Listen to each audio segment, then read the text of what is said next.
What's up, everybody? Thralls here once again. I'm Necrotic Nick. I am Rin. Jammin John. And we are back with another retro review, and one we've been wanting to do for a while here, and this is going to be a two-piece. We are going to go over both Fight albums and pretty much a fun band history because, well, again, we've been wanting to do this one. Actually, I kind of wanted to do it before we did the Judas Priest ranking, but I don't know, it feels a little bit more fitting now. Yeah, I'm actually personally glad I waited until after the Judas Priest ranking because I wasn't familiar with Judas Priest yet, so going back and re-listening to this now as a Judas Priest fan, like it makes more sense, at least. In fact, I have a personal connection to this band. I know a couple of us do here. The music tattoo that's on my arm was actually tattooed by the bassist of Fight, JJ. And because of that, that's how I knew Fight, probably more than from Rob Halford, because I was a young lad at the time. I've been listening to Fight since the bell rang. I hear no bell.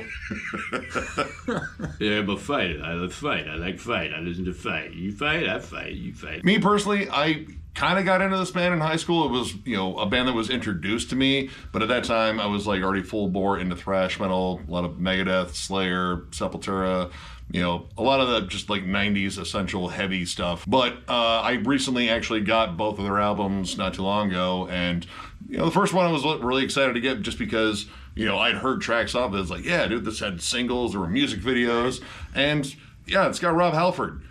I love Judas Priest. So, yeah, I was really happy to find those, but we're just going to get into the history of this band because it's actually pretty damn interesting because it starts with essentially the metal god leaving Judas Priest. Pretty much Painkiller had come out in 1990 to, a lot of fanfare, often heralded as one of Judas Priest's finest moments, but there were, I guess, some tensions boiling in the band, or at least, well, Rob Halford kind of wanted to branch out and do something different.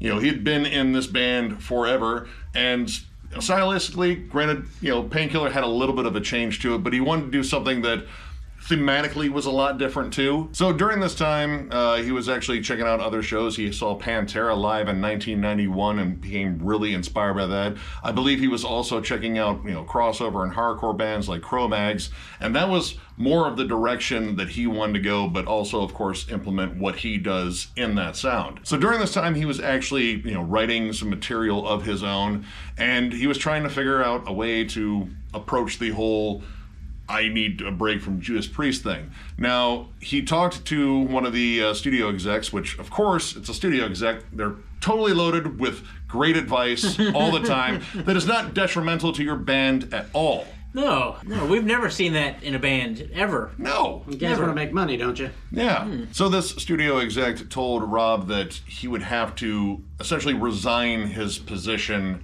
as the frontman of Judas Priest, and he told him that he should probably write a letter. I also heard that there was something in his contract that stipulated that Rob Halford couldn't front another metal band while still being in Judas Priest, but I can't find anything to really confirm that, but I've heard that. So he had been talking to members about, potentially doing something else other than Judas Priest for a little while, and the band pretty much gave him their blessing. They said, yeah, no, go out there, sow your wild musical oats. But apparently the letter that he wrote did not go over well, and there was a lot of miscommunications, so the breakup was tense, and, well, it happened. May of 1992, Rob Halford resigned from Judas Priest. Now, it wasn't too long after that Rob Halford resurfaced in a track that I had not heard up until we did this. He did a song with Pantera for the Buffy the Vampire Slayer soundtrack, the original movie, Light Comes Out of Black. I had not heard this song until tonight because I never assumed that there was like a metal band on that soundtrack. Like that just screams something that would reek of Green Day. I mean, at the same time, whoever thought there would be a metal track on SpongeBob SquarePants, but here we are.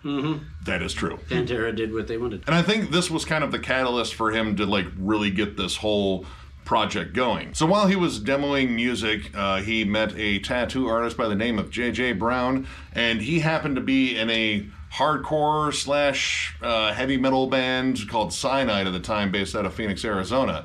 And he approached him about doing this project. And JJ helped him out there by getting him his first guitarist with Brian Tills, who also played in Cyanide. So they kind of got this thing together here a little bit. Along the way, they also hired guitarist Russ Parrish, who had been playing guitar with ex-Dokken bassist Jeff Pilson and his band War and Peace. And they rounded out the lineup with Scott Travis, who was still in Judas Priest. But, I guess there wasn't any tension between Rob and he wanted to jump on this and kind of help out Rob with this new project. So pretty much the first lineup of Fight formed relatively quickly, and they started demoing material. And it wasn't too long before they went off to the studio because they were, constantly writing songs. And I believe Rob had a lot of stuff that he had already worked out on his own. So they went all the way to the Netherlands to actually record this first album. It was produced partially by Rob Halford and partially by Atti Bouw. I don't know if I'm saying your name right, but we've gone over bands from the Netherlands, and I constantly screw up everything there because Dutch is hard. But he went to him because he had worked with him on Painkiller. He was an engineer on that album, and, they had a good rapport. So on October 3rd, 1993, they released their debut album, War of Words, on Epic Records. Woo! And then when you hit play on War of Words, one of the best ways to start this or any other album, Into the Pit. Just the riff, the vocal line. Rob Halford is singing his ever-loving, shaving, delicious testicles off. Moving on. The way Halford is singing, the register, the tone, this is a kick in the face.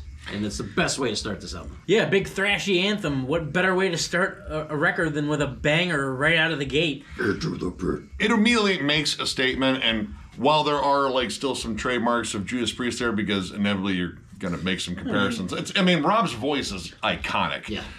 And I will forever associate it with Judas Priest, but it comes in with notably more aggressive riffs. There's still melody to them, but they're more empowering and kind of just punchy sounding. And this is where you hear a little bit of that sort of melding of the influences that Rob was bringing in, because you hear hardcore breakdowns, again, very similar to a lot of crossover bands and such. Yeah, the chug is on point, and you also get groove. This album grooves nonstop, and it's pretty much kind of a hallmark of the 90s metal sound. It is 90s groove metal, but with a lot of interesting little flourishes, because this album, despite being very straightforward, kind of on the nose, every song is kind of just out to punch you, well, at least most of them, but there's a lot of cool nuances in terms of the songwriting. There's a good amount of variety too, and I just kind of like how this album's paced. And it all sounds amazing for 1993, because you look at most metal bands in 1993, they sometimes didn't sound the greatest and needed things tweaked. This sounds like a musical masterpiece. The guitars are crunchy as all get out. The bass has this real nasty, warm tone to it. The drums are punchy, and of course, Rob's vocals, need I say more. But overall, the record sounded amazing. And Rob sounds especially great on this album. And I like the fact that his vocals are very dry, in terms of production. There's occasionally some more effects on it, but for the most part, it's just very straightforward Rob Halford. And I absolutely love it because he's he's the metal god. He's one of the best singers in metal ever. And while this album delivers pretty much punch after punch, and again, in a more aggressive vibe, there's, again, a lot of twists and turns on here. The more somber and kind of doomy sounding songs like Life in Black, Immortal Sin, Laid to Rest, which has some really cool Middle Eastern flourishes to it, and just great hooky melodies. These guys just know how to latch on to a banger of a riff and, well, essentially dry hump it. But they know how to add to it. There's good, clever melodies on top of it. There's awesome, clean guitars all over here. Yep, that really makes it all stand out, is having those little ambient melodies over all those chuggy riffs all the time, because they are. All these riffs are chuggers. But having that little bit of, clean tone, just kind of background melody, and they're all kind of creepy. It just adds a lot of flavor. The thrashy moments, Nailed to the Gun, which is just a killer song. JJ doing a lot of backup vocals all throughout the record, really. War of Words has an awesome descending riff on it. Yeah, and on Contortion, JJ almost has a verse. Yeah. Pre-chorus, I guess it would be. He's got a really good roar. It's a very powerful roar, and it works really well with the gang vocals, which I think some of the other members are also contributing to, but he's definitely the dominant voice there, unless Rob's singing on top of it. Because as good as Rob is, the one thing he can't do is death metal type roar, scream vocals. Yeah, and there are some attempts at some like harsher vocals. In fact, like his vocal dynamics on here, you can definitely tell he's trying some different stuff to sort of like fit this new sound, you know, instead of just going for the full bore Priest effect. But harsh vocals, I mean, honestly, I don't know if I really want him to do it. Like, there's, again, like some attempts where he sounds a little bit more gruff or a little bit more, like, punky sounding, like Kill It. And there's plenty of melody on here, despite this being a little bit more, like, muscular and, you know, more I'll Fight You music, which totally makes sense. Again, Laid to Rest, Immortal Sin, all have very catchy choruses, very catchy verses. The riffs are hooky, but again, very aggressive. But I have to say, like, the one that really stands out in terms of just flat out melodic hooks is the ballad, For All Eternity. Honestly, I'm generally one to like kind of lightly shit on ballads just because like I don't this will make me feel feelings. I don't want that. But I want to feel evil. Yeah, but this song is incredible. In fact, I think it's one of the best songs in the album. In terms of the songwriting dynamics, you definitely get Rob at his most vulnerable, I guess. Don't look at me. Yeah. But I honestly, I kind of like that because, like, thematically, this is very far removed from Judas Priest in terms of the lyrics. Like, he wanted to talk about stuff that was real, like social issues, his own personal life, and that comes across like all the lyrics on here. But this song is just grand and huge, and in terms of like throwbacks to Priest, this is the one that probably gave me the biggest vibes of Priest because it kind of reminds me of like early Priest, like the late 70s Priest. And this song just stands out as an absolute banger. And again, like you get a good variety on here just in terms of like what they bring in. So a lot of the songs take a lot of different things from other 90s sort of acts. The song Life in Black could totally be a Danzig song. 100%. I could hear Danzig talking about sexy devil nipples or whatever it is he's talking about. Sexy devil nipples. Oh! Something covered in latex. You know, it's Danzig. Rubber booby. I don't know. They had 5 singles from this album, and the biggest one was Little Crazy. And it's a silly ass song. Yes. But I like the song. I don't know if it's the nostalgia because I was 12, 13-ish, 23-ish when it came out.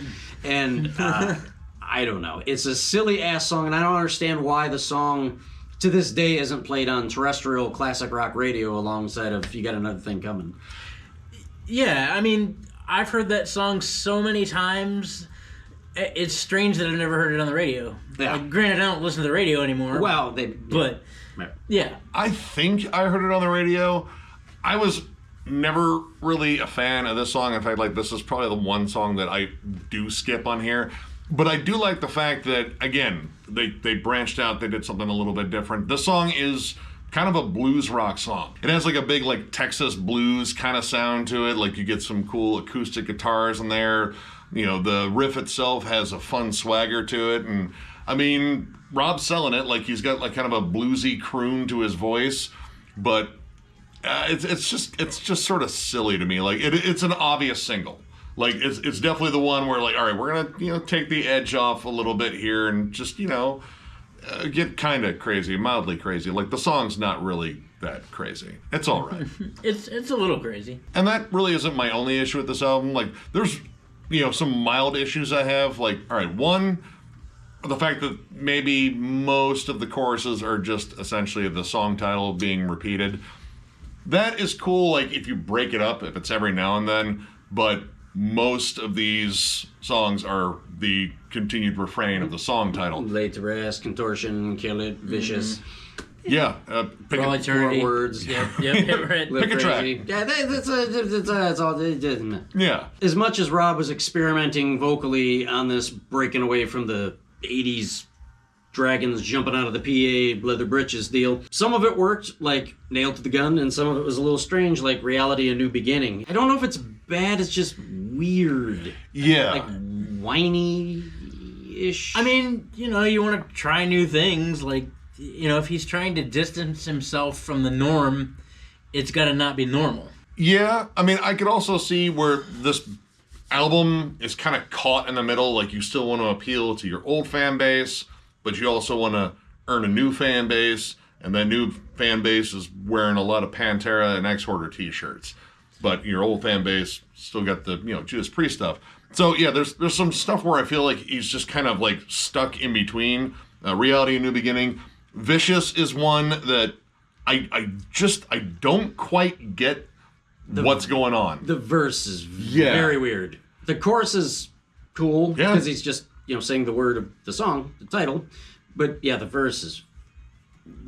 Yeah, it goes from like a raucous, heavy, kind of hardcore metal-ish song to like a listless Smashing Pumpkins song, and he's got this sort of fluttering, skippy. Yeah, like there's nothing intense about it, and the transition between like just rock solid heavy riffs to just kind of strumming and melancholy. Yeah. It's odd. It's really jarring, flat out. Yeah. And the only other complaint I would have is, well, all right, during the 90s, there was a thing that bands like to do called putting a hidden track at the end. So generally you'd have one last track, and then, you'd have like 2 to 38 minutes of silence, and then another track would start. And they put on one of their demos, Jesus Saves, which... Not the Slayer song. Yeah. Like... If you were, like, super, like, oh, man, there's supposed to be a hidden track at the end, and you're, like, stoked to hear it and just, like, waiting, be prepared to be let down. Yeah, it's not that good. It's not... It's just sort of like a punky number with what sounds like a cartoon robot singing, because Rob has got this weird filter, and the voice is doubled, I think, and it's not good. Like, it's just weird. But it's a hidden track. You might not even have seen it. Yeah. So, yeah, if you own the CD, you know what I'm talking about. If you don't, stay with Spotify. It'll be fine. I had to look it up on YouTube because it wasn't on Spotify, and I remembered at the last second, hey, there's a hidden track, and I was like, eh. So overall, I'm going to give this record a 4. I enjoyed it, and much like I've said in the past, I enjoy it a little bit more now, knowing what I know about Rob Halford and Judas Priest and all that jazz. All these songs are entertaining except for the Little Crazy being just a little crazy, and then Jesus Saves, which, it's high energy, the riffs are awesome, the lead work, I don't even think we got into the lead work. Oh, dude, the lead work's lead scorching. work, while they're not, like, real lengthy, they're really all tasty. They're all shreddy bangers. Again, a really solid mix for 1993. It sounded like a beast, and it was a great first release for this band. If you haven't heard it, I would recommend checking it out. I'm going to give this 3.5 stars, bordering on a 4. Like, there's just, like, if there was a sweet spot in between the two, if we decide to do a different fraction, but we don't. So I'm going to go with 3.5. Math is hard. I really enjoy this album, though. There's a lot of great variety in here. This is Riff City, and we did kind of forget to bring up how absolutely scorching the lead work is on here. Like not like the same as Judas Priest. Like, there's less harmonies. It's more about just like squealy, very Pantera-ish leads, and like every lead on here is absolutely killer. I think the songwriting's solid. It is, meat and potatoes, kind of straight to the face, just riff and chug and stay pretty much aggressive and hooky. But they know how to do some clever stuff within there to kind of spice up the songs. And honestly, this is probably one of my favorite vocal performances from Rob Halford, minus the tracks where he gets a little odd. But I get the need to experiment because this band wanted to kind of forge a new sound and not dwell so much on the past. And they kind of found like a cool sweet spot, kind of right in the middle. If you're a big fan of Judas Priest, but also like, just like heavy groove metal, like, Pantera, definitely like Machine Head too. And even like, again, like hardcore acts, like, Cro-Mags, because there's definitely a lot of that here. Check this album out. Absolute banger. It is a solid 4 for me. I've been listening to this album since it came out 31 years ago. He was 23. I was 23, and it's just as good now that I'm 23. Into the Pit, Nailed to the Gun, Immortal Sin, a little crazy for me. I love this album, the sound, the groove, the chugging, the leads. This is my favorite Rob Halford performance, just because this is like the first Rob Halford performance. I mean, obviously I heard Judas Priest, Breaking the Law, and all that kind of stuff. But I was like, oh, yeah, you can chug and sing like that too. I've been listening to it and I will continue to listen to it. So it's on my forever playlist. So War of Words is actually pretty successful. It actually landed at number 83 in the Billboard 200, and the single Little Crazy was number 21 on the mainstream rock charts at the time. And they had 4 videos on a regular rotation on Headbangers Ball and MTV late at night if you stayed up and watched cool stuff. That's when to watch MTV. Like, the rest of the time was... Me. I mean, they still played music at least. Now it's fucking pointless. But... It's all reality TV shows that I could just not care. They have filmed all the reality. We have to wait for more reality to be created now. Rock Hard Magazine actually ranked this album 386 on the 500 greatest rock and metal albums of all time. Now, they actually got out and toured on this one, too. In 94, they toured with Metallica, Suicidal Tendencies, and Candlebox. You might have heard of some of those guys. Some of those guys. The last one seems a little bit weird, but, I mean, honestly, I liked Candlebox. It was the 90s. And, of course, they also did the very 90s thing of releasing a remix EP. The Mutations EP, which had remixes that sounded a lot like Ministry and KMFDM. Again, another very 90s thing that happened in metal. And they also threw in some live tracks, just in case you didn't catch them on that tour. A live cover of Free Will Burnin', which is pretty cool. Yeah. So, you know, Rob still had his love for Priest. It was just, you know, different band now. Yeah. Now, also in 1994, Russ would end up leaving the band, and he was replaced on tour by guitarist Rob Lochner. So they settled on one Mark Chaussee. He was formerly of the band Coup de Grace, which is a thrash metal band out of Minnesota at the time. He would be their full-time guitarist, and they would begin work on this second album. And they even said it would be a little bit darker and a little bit sludgier. And, well, all right, this...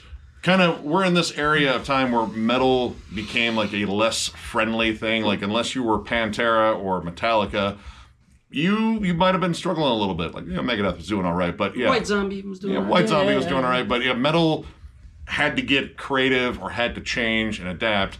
So the band naturally sort of took that approach. Then they went back to see Eddie for the production, and Rob would also be involved in production, but this would also be mastered by one Bob Ludwig, which is pretty big name when it comes down to like production.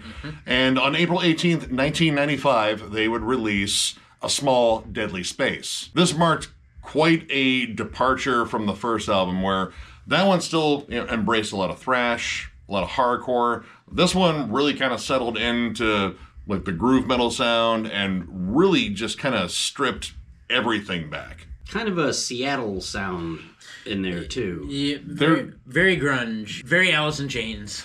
Lots of Alice in Chains and kind of like, I don't know, sludge metal, groove metal. The production here was notably different. Mm-hmm. You went from a very crisp but very kind of gritty sound to just a gritty sound, but without like the heft. Like, yeah, the guitars are definitely down-tuned, and you know the bass is very prominent in the mix, but the guitars just feel kind of hollow. It sounds like they have the wah clicked on. Pushed all the way down, but clicked on. So there's that weird mid-scoop thing happening. I honestly can't explain it either, other than it's loud, but it's not very heavy. The opening track, I Am Alive, good tune. It's a pretty decent tune. Like, it comes in with, you know, a good mid-tempo beat, you know, very straightforward drumming, which I'm just going to go ahead and say on this one, Scott could have played this entire album in his sleep, because it really just sticks to the most basic drum performance I've ever heard from the dude. Yeah, I'm pretty sure that he was playing single-handedly while eating a sandwich or drinking a cup of coffee or something. Like, it leaves not a lot to the imagination. Yeah, this dude was in Racer X. You can't be a bad musician in that band, and no way am I saying Scott Travis is a bad musician. He's an awesome drummer. No. But yeah, like, everything kind of locks into one particular groove, and that also kind of echoes with the guitars in here. It's a lot of kind of samey chugging, and while it's heavy, it's not very distinct. Yeah, it's not that it's bad, but it's kind of background-ish. Like, yeah, that's cool, and what's over here? Nothing really grabs you like it should, like it did on the first one. Absolutely. Right. I feel like a lot of this was to adapt to the times. You know, grunge, at that point, it already kind of just taken over for a while, and it was still doing pretty well, but again, that next wave was coming, and, well, I mean, a lot of the thrash metal bands and even the death metal bands kind of moved to this groove metal style, trying to flirt with some accessibility. And this one really just kind of dialed back, again, everything. And one of the big things are Rob's vocals.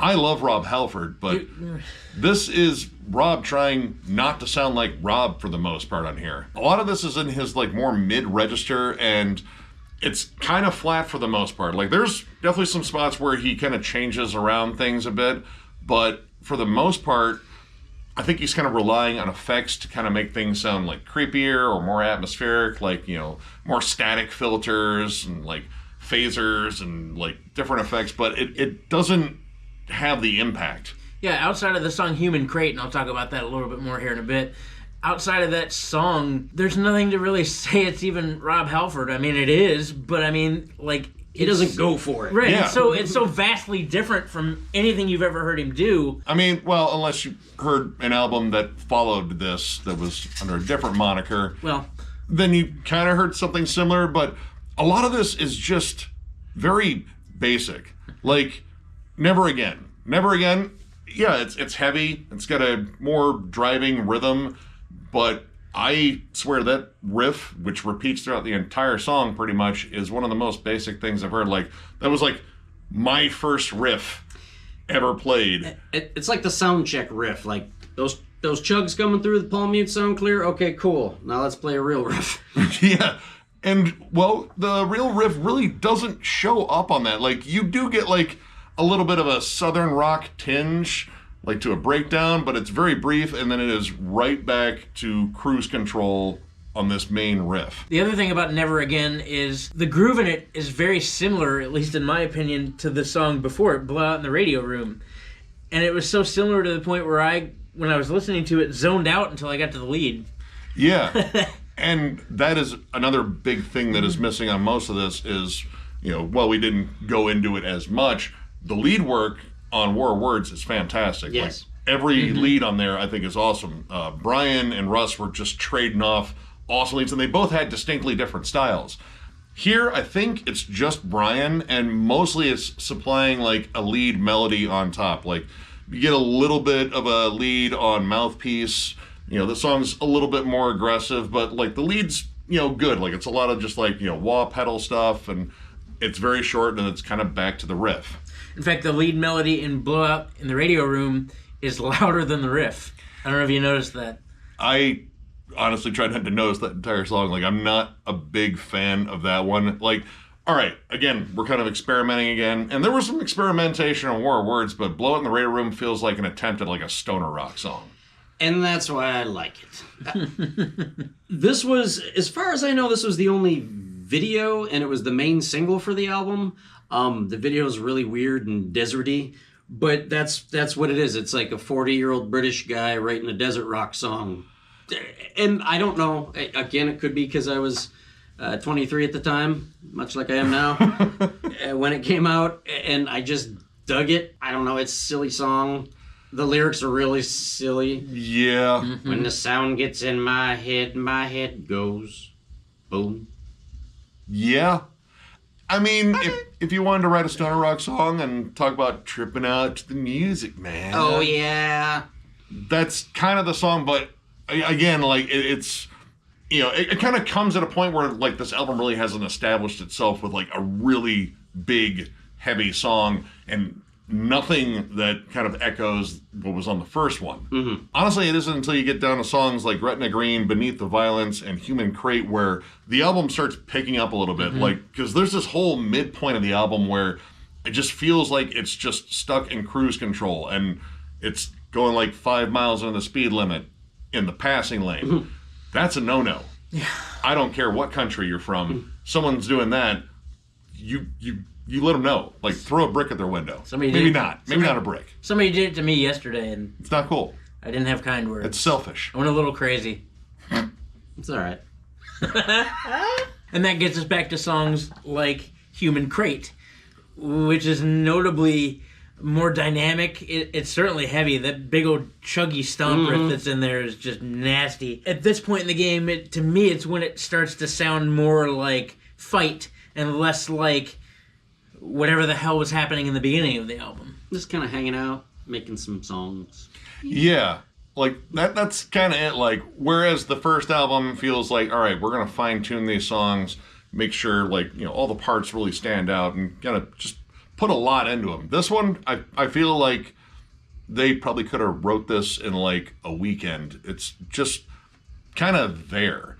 But, again, Human Crate is such a standout. In fact, like, I think it would sound great on the first album too. Like, it would have been a standout there. I agreed. Actually, when I was listening to it, I thought like this could easily be a B-side to the first record. It's got a really cool lead-in. There's like these really kind of dirgy, somber melodies, and then I love how it builds up with what I would call the Jaws chug. Like, it gets progressively louder. It's a dun dun dun dun, and when it hits, like, it hits with honestly one of the best riffs on the entire album. And this is where Rob really shines. Like, he sounds like Rob Halford again. Like, he's belting it out. And it isn't necessarily, like, super high. It's the fact that it's coming out with, like, more force, more conviction. Oomph. Yeah. The chorus is absolutely awesome. And there's a really badass Southern breakdown on there. Like, flat out, down, COC. Everything about that song sounds very passionate. And, well, we think we have a theory as to why. There are elements of Human Crate that showed up in a song that's on the demo, K5 demo that they released much later. What, like an 08, 09, or something like that? When I think Rob got all of the rights to all of his solo deals. Yeah, and listening to that, I'm reasonably sure that was probably, you know, during the whole War of Words demos. So this may have been like a leftover song that they just decided they were going to put on there, and if that's the case, explains the passion. It does, because the song is probably the biggest standout on the album. Even the lead on it. The lead actually has the flash of the first album. Well, and it's one of the only real leads. I mean, because you get leads, quote unquote, on the rest of the album, but they're not really lengthy. If anything, it's just bringing about the existence of melody, whereas this is an actual lead, and it's a really good lead. So if they in fact threw this track on there, you know, because of that demo and just kind of threw it on there, it was a good move. Yeah, and even out of like the back half of this, like I would say like it is the biggest standout, despite the back half being maybe a little bit better. Like, Gretna Green is a little bit more intense, a little bit more fiery, but, you know, it's still kind of, you know, still just kind of hanging out a bit. Like, it's got a little bit more energy to it. And Beneath the Violence, well, it's got an interesting callback, because I'm reasonably sure that they just kind of reworked the main riff to Dissident Aggressor in there and just played it a little bit faster. But, you know, it kind of lifts the song up a little bit. But the last track, In a World of My Own Making, honestly, is kind of a legit hidden gem on here. I really like it. In fact, the beginning of it at least reminds me a lot of Nine Inch Nails.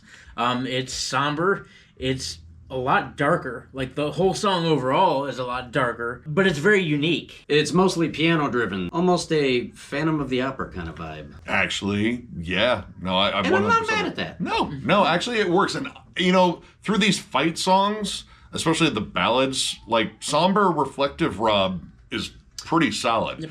And, I mean, it's another chance for him to show off a little bit more of his pipes. And you do get, like, you know, a pretty good doomy riff, like it has a big crescendo, and then the lead comes in and it's a little squawky, and, you know, there's some, you know, like, rough playing on it. Like, this one kind of sounded like it needed a little bit more work, at least in terms of the lead, but overall, I liked this song. Like, I thought this album closed in a particularly strong note. In fact, it closed a lot better than it opened. Now, again, because this was the 90s, there was also a hidden track on this one, too. What are you gonna do? Yeah, wait till 9 minutes and 5 seconds for the song Psycho Suicide to start. And honestly, I would have swapped the song out with Never Again, Blow It in the Radio Room. I like that one. The title track, and, you know, one of these songs. One of them. It's notably more up-tempo. It's got a strong D beat behind it, but with this very muddy production, it doesn't work with the faster playing on it, like, because the chugs become very indistinct and muddy, and that kind of leads to, like, again, a lot of the sameness on this album, because these riffs don't necessarily stand out, partially due to production, partially due to the fact that it's a little too basic. But the song at least had some energy to it, and it does appear on the Demos collection. But yeah, this album, was a bit of a dud. Like, this was a big sophomore slump, in my opinion. You know, again, kind of stuck in this time period where metal is like not the most friendly term, and even the labels were moving away from it and signing, you know, alternative acts and such. So you had to experiment, try and do some different stuff to appeal to a whole different demographic. And I feel like that's what they tried to do, but I don't think they really fully knew how to. So this kind of came out as a bit of an uneven mess. So overall, I'm going to give this one 2 stars. It's really just kind of a bland album. Outside of a couple of big standouts, the rest of this album, it just kind of just chugs and drones on, and it really doesn't do much. And hearing like Scott Travis and Rob Halford punch way below their weight on here, I've been spoiled by those guys over the years in terms of just the great musicianship. This is just a kind of flat, bland album that, again, has some moments. Like, I would strongly recommend checking out Human Crate. I think that is easily the best song on this album. But outside of that, like, there's a couple others, and then the rest of it, listen to the first one. Just not a huge fan, but again, like always, I encourage you guys to check it out for yourself. Form your own opinions. Who knows, this might be your favorite Fight album.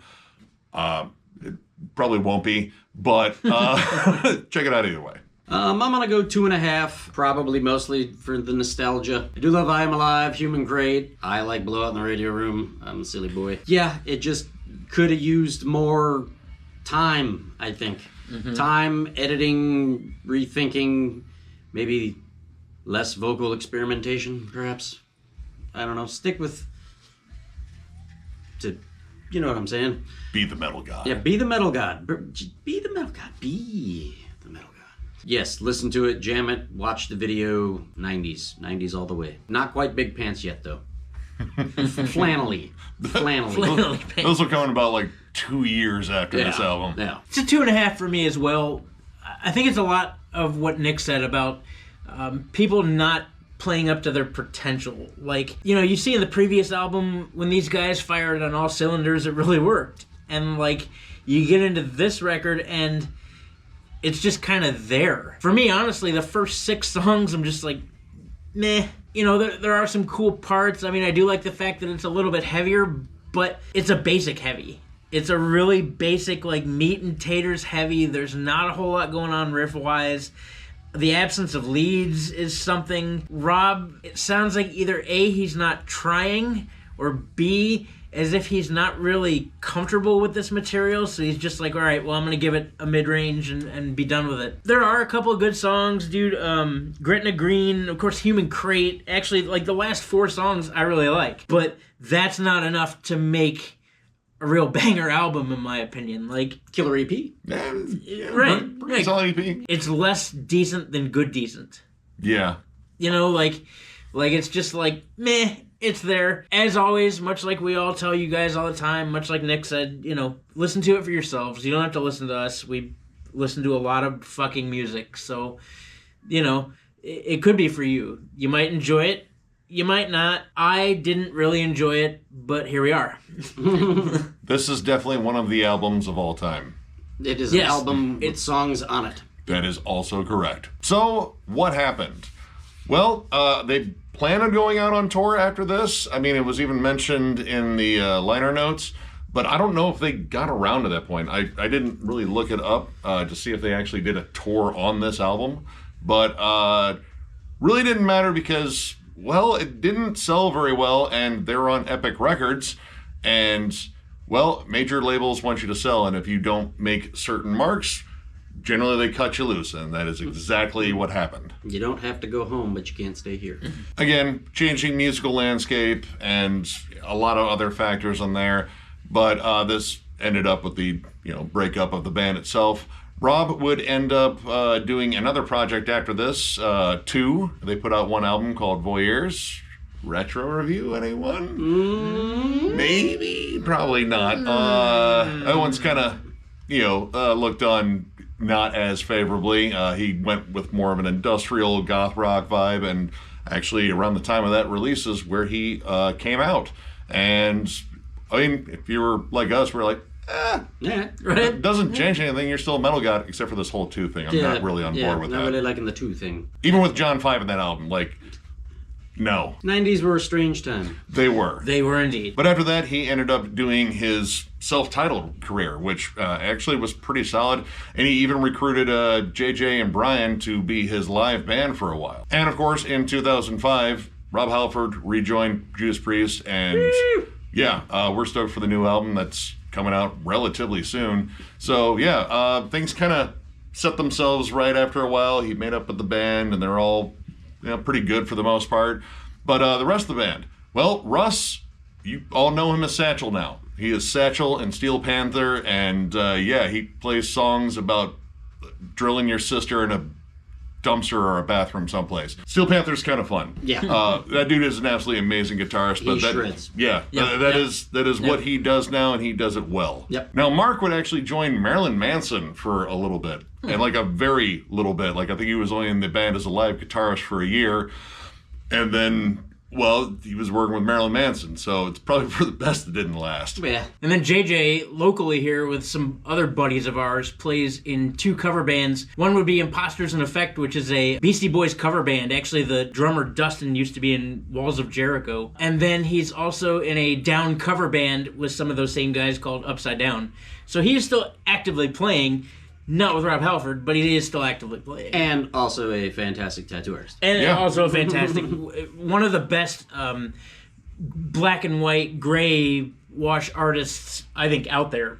He has also designed a few of Kerry King's tribal guitars, and he also designed a few Slayer t-shirts. Mm-hmm. And he's tattooed everybody from Kerry King to Phil Anselmo to him. Rob Halford To me, to him. Yep. The Ultimate Warrior. Pretty well known. Yeah. And Scott Travis, I mean, he just kind of went back to Judas Priest. He actually went back to Racer X for a little while, too. And, well, the whole Judas Priest thing, yeah, they went through the Ripper era.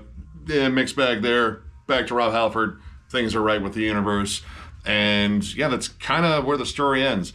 It was really cool going over this band because I feel like this is almost kind of a forgotten band, and which is strange because this band did really well in terms of, like, breaking out a little bit. They had some singles. They seemed really well known, and I mean, partially due to the fact that Rob Halford was in it. But yeah, you don't hear a lot of people really talk about this band very much. I've never, in the same token, I've never heard anybody say this band sucks. Yeah.